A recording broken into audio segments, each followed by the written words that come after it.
যার বিবাহের সামর্থ্য হয়েছে, 1 নম্বর হলো আর্থিক সামর্থ্য, 2 নম্বর শারীরিক সামর্থ্য, তো তুমি বিবাহ করো। ফাইন্নাহু আগাদ্দু লিল বাসার, বিবাহ তোমার চোখ নিচের দিকে হেফাজত করবে। ওয়া আহসানু লিল ফারজ, লজ্জাস্থানকে পবিত্র রাখবে গুনাহ থেকে।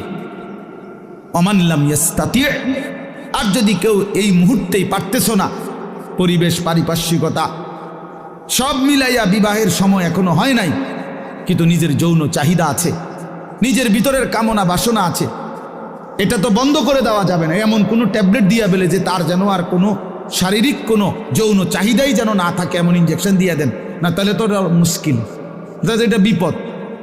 এটা তো আল্লাহ প্রদত্ত, আল্লাহ প্রদত্ত। অতএব আল্লাহ নবী বলছেন ফাআলাইহি বিসসাওম, তাহলে তুমি রোজা রাখো। ফাইন্নাহু লাহু বিজাউন, এবং এটার মধ্যেই তোমার জন্য প্রতিষেধক রয়েছে।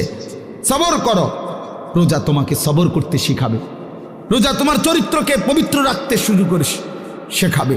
এটা রাসূলুল্লাহ সাল্লাল্লাহু আলাইহি ওয়াসাল্লামের নববী প্রেসক্রিপশন, এটা নবীজির প্রেসক্রিপশন, নবীজির ঔষধ।